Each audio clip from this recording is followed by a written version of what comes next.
What's up, guys? I'm back again. No, I'm late this is my second time recording this. The footage got messed up, so I had to redo it over again. But this is my review for the Batman film.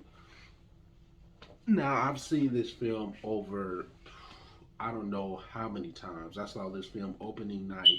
And when they first announced this film, I was hesitant because it was like, oh, God, another Batman movie, because the only ones that we mainly get are Batman and Superman, and I felt like they need to focus on other stories, other heroes, and if you're going to do another Batman film, and if it's going to have Bruce, at least focus on the Bat family, which I think they've been lacking. They haven't shown any of that since the failed Batman and Robin or Batman Forever, I believe.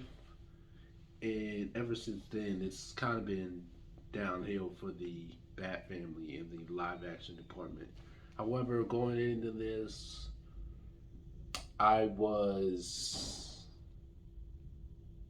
I wouldn't say, after everything that happened with Zack Snyder, I was just hoping that they weren't going to do anything that make Batman look out of character.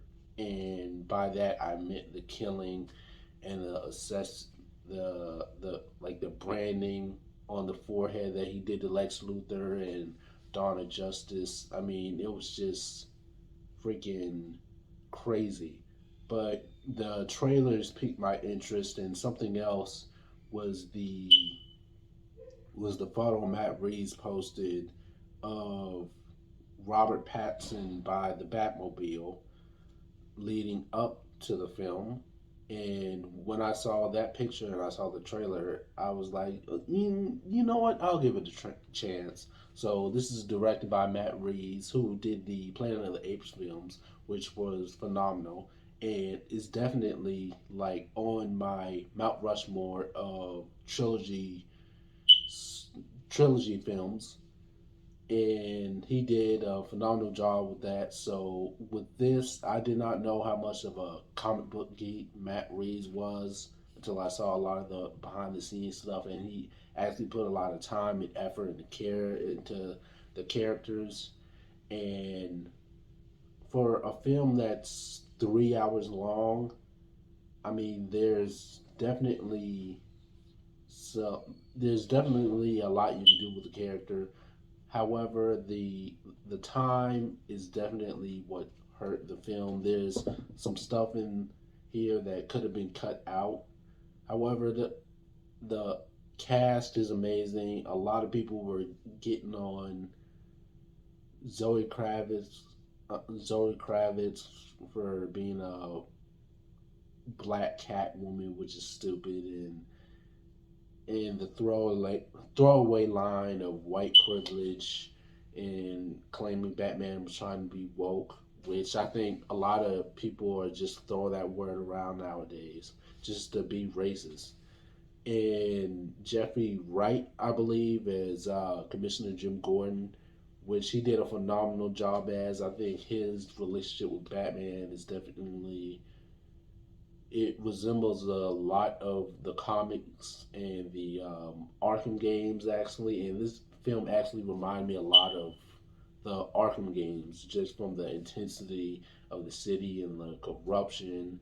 They nailed the corruption of Gotham down pat, which is one of the best parts, and the violence in this film. The fight choreography is probably one of the best. Unlike the Nolan films, that's probably one of his weak. The one thing that Nolan has against him, even though we're only one film into the Matt Reeves Batman trilogy, I feel like Matt Reeves definitely has an upper edge over Christopher Nolan because he's more of a comic book fanatic, and it's just more. It actually feels like I'm reading a comic book and playing the Arkham video games when I watch this film. the Robert Pattinson's Bruce Wayne. There isn't, unlike a lot of the other Batman films, we don't see the actor as Bruce Wayne a lot. It's mostly Batman throughout the film, which I love, and he's now in maybe the next couple films he'll learn how to be Bruce Wayne, because in this film it's more Batman than Bruce Wayne, and he's Robert Pattinson's Bruce Wayne was inspired a lot by uh, Kurt Cobain from Nirvana, and I'm not really a fan of the whole emo look, but I mean, as since this film is inspired by Batman Year One, it would make sense as to why he doesn't really care that much into putting effort into himself and cleaning up to go to public appearances when he's out at night beating up and chasing criminals. And Paul Dano is the Riddler, crushed it. I mean, he's the whole idea is him exposing Gotham for its corruption, and the Riddler is a really, in my opinion, a really slept on and underrated villain in Batman's Royal Gallery. And I felt like with this film, they really nailed it. With they knocked it out of the park with Batman's detective, the Batman being a detective, and this cat and mouse game with the Riddler was perfect because Riddler is a perfect villain to test Batman's detective skills. And something else was Colin Farrell's Penguin. I did not know that was him for a long duration of the film until my mom told me. And funny enough, he went into a Starbucks and just got a bunch of stares, and no one recognized him because of all the makeup and the fat suit. But oh, I can't wait to see more of the Penguin if he does come back. Unfortunately, they canceled the series, which isn't really that surprising. But with that being said, this film is, I've already seen this film a bunch of times despite its bad runtime. There's a lot that they could have cut out. The stuff with Catwoman and her friend, if they cut that out, I felt like you wouldn't really missed anything. It wasn't really that important. But aside from that, everything else was damn near awesome. So, and oh, another thing, I wasn't really, they didn't really put a lot of effort into the Bruce Alfred relationship as they did with previous films, but maybe they'll focus on that on later films. But I did love this film. It's probably the best Batman live action film, in my opinion, and actually feels like a Batman detective film and an actual Batman comic book film.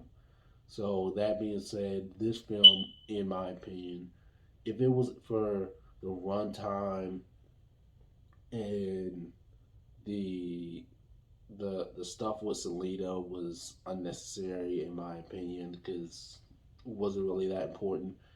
I would give it 4 stars, but because of that, I'm gonna have to give it 3 stars. But let me know what you guys think of this film. Did you think it was the best Batman film? Who you think the villain should be in the next Batman sequels?